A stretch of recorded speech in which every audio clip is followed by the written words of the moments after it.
Well, Consumer Reports says 12% of people who use payment apps like Zelle, Cash App, PayPal have sent money to the wrong person. Well, you all use them. Okay, so it's really easy to do. You could just have one number wrong in the phone number and it could happen. But what do you do if you're on the other end of it, like you get an accidental payment? Well, that question led to a very public feud between two Zelle users. We have consumer reporter Heather Sullivan, who has been investigating. I was so broken. I was so hurt. Monica Cantu says she received 3 Zelle payments in her bank account. $45, $190, then $1,200 from a name she didn't know. So she says she called her bank, Chase. They explained to me to not send any funds back if someone were to call me, that it could be a scam. That scam, says the Better Business Bureau, is known as the accidental payment scam, and it's been ripping off victims for years. What they're using, though, is a stolen credit card in order to make those payments. And then oftentimes that person will notify them saying that I accidentally sent you this payment. Could you send the money back to me? And if they're unsuspecting, they just go ahead and do that. And then they are out their money. Cantu says the sender called her, so she said she told him to resolve it with his bank. There was no way for me to reject the payment. You're registered with Zelle, automatically that payment is accepted.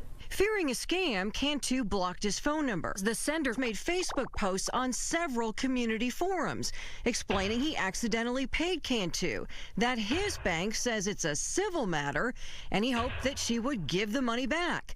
But the posts included Cantu's Facebook page, her work email, and phone number.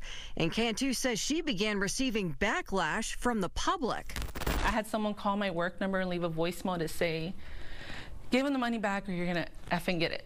And I had other, messages. This is, I'm calling about the money. I had posts calling me a thief, a rat, a liar.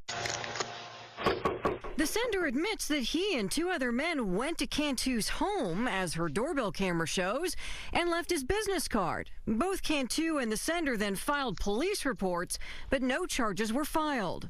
Then Cantu says she called her local bank branch, and this time she tells me I can contact the claims department and I can actually ask them to reverse these transactions. Nothing, I wasn't even told that the first time. If I would have been told that, I would have jumped on that immediately. The sender removed the Facebook post, and Cantu had Chase reverse the payments. Both Chase and Zelle sent a statement saying that information on their websites encourage customers who suspect fraud to contact customer service.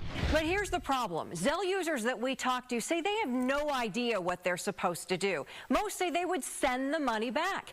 But banks tell you don't send the money back because that payment is coming out of your money, not the sender's. And if the sender's payment doesn't clear, you just got scammed. Consumer education is important. Yes, banks need to do more, but it's not enough. I think the system itself should be made safer.